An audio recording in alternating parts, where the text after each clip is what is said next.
እግዚአብሔር እንደው ክርስቲያኖች እንድንሞት የሚያደርገን ለምንድን ነው? ያገኘነ ሰው ሁሉ ጉልበቱን የሚሞክር በክርስቲያኖች ነው። ጉልበት አለኝ የሚል ሁሉ መግደል እንደሚችል የሚያረጋግጠው እኛን በመግደል ነው። የክርስቲያኖችን እንኳን ትልልቆቹን ሕፃናትን አንቆ በመግደል ጀግንነት የሚመስላቸው ሰዎች ናቸው አሉት። የ2 ዓመት ሕፃን ሰምታችኋል? ሰሞኑን የታነቀ የ2 ዓመት ሕፃን ይታነቃል? ትልቅስ ቢሆን ይታነቃል? ነውር አይደለም እንዴ?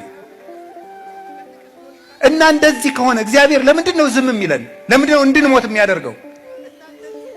ልንገራችሁ የእግዚአብሔር ቤተሰቦች፣ አልሆንለት ብሎ ነው? ለኛ ስለማያዝንልን ነው?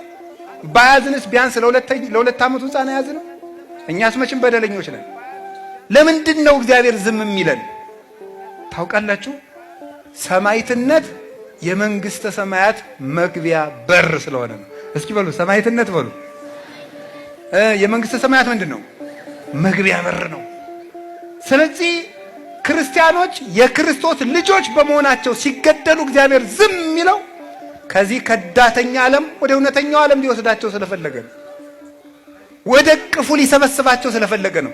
ለዚህ ነበር አንድ የቤተ ክርስቲያን ሊቅ 2ኛው ክፍለ ዘመን ላይ የነበረ እናንተ ግረፉን፣ እናንተ አሰቃዩን፣ እናንተ ደብድቡን፣ መከራውን በጨመራችሁብን መጠን ከእግዚአብሔር አክሊል ይጨመርልናል ያለ ለዚህ ነበር። ክርስቲያኖች በተገፋን ቁጥር ለዚህ ነው የክርስቲያኖችን ደም ጨክኑና አብዝታችሁ እንደ ጎርፍ አፍስሱት ይፍሰስ፣ እነሆ ያ ደም ዘር ሆኖ ሌላ ክርስቲያን አብዝቶ ያበቅላል። የቅዱስ ጊዮርጊስ ደም ዘር ነበረ።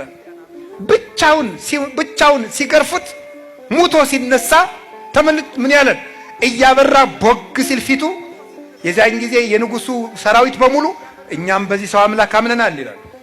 የሰማዕታት ደም ዘር ነው፣ አፍስሱትና ሌላ ክርስቲያን ያበቅላል ያለ ለዚህ ነበረ። የመንግስተ ሰማያት መግቢያ በር ነው። ታውቃላችሁ? የግብፅ ኦርቶዶክስ ተዋሕዶ ቤተክርስቲያን የዘመን ለመለወጫ የምታደርገው ዓመተ ሰማዕታትን ነው።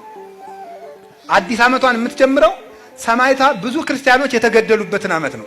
ለምን ሲባል የዘመን መለወጫው ዕለት የአዲስ ዓመት መግቢያ እንደሆነ ሁሉ ሰማዕትነት የመንግስተ ሰማያት መግቢያ በር ነው። ግብፅ ውስጥ ያለ ክርስቲያን እያንዳንዱ ክርስቲያን በክርስቶስ ስም ለመሞት እየተዘጋጀ ነው የሚኖረው።